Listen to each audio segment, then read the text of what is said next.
মানুহৰ প্ৰেম ভাল পোৱা থাকিব লাগে, সেয়া কেৱল সৃষ্টিৰ বাবে, ধ্বংসৰ বাবে নহয়। প্ৰেম ভাল পোৱা যদি নাথাকিলেহেঁতেন এই পৃথিৱীৰ প্ৰত্যেকজন মানুহেই দানৱৰূপী হ'লেহেঁতেন। অপ্ৰিয় হ'লেও সত্য কথা যে জীৱনৰ সকলোবোৰ অস্থায়ী। Everything in life is a temporary. যেতিয়া এজন মানুহে নতুনকৈ সম্পৰ্ক এটা গঢ়ে, সেই সম্পৰ্কটোত সময় দিবলৈ মানুহজনৰ হাতত বহুত সময় থাকে। সকলো সময়তে SMS কল, গুড মৰ্ণিঙৰ পৰা গুড নাইটলৈ। তেতিয়া আচলতে মানুহৰ হাতত কেয়াৰ ল'বলৈও সময় থাকে। কিবা এটা হোৱা বুলি কোৱাৰ লগে লগে দৌৰি আহে কাষলৈ আৰু বাৰে বাৰে ফোন কৰি সোধে যে বেমাৰ ভাল পাইছে নে নাই। জীৱনৰ সকলোবোৰ সুখ যেন সেই মানুহজন বা মানুহজনীৰ ওচৰতেই বিচাৰি পাইতাম। কিন্তু এটা সম্পৰ্ক যেতিয়া লাহে লাহে পুৰণি হৈ গৈ থাকে, তেতিয়া মানুহৰ ব্যস্ততাবোৰো বাঢ়ি আহিব ধৰে। লাহে লাহে দীঘলীয়া কল SMS বোৰ ছুটি হৈ আহে।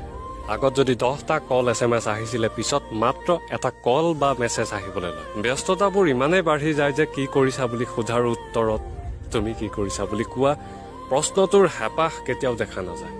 আৰু কল লিষ্টত সদায় প্ৰথমতে থকা নম্বৰটো এদিন হঠাৎ নাইকিয়া হৈ যায় আৰু স্মৃতি হৈ ৰয় অল্ড কনভাৰ্চেশ্যনবোৰ। তেতিয়াই আকৌ প্ৰমাণ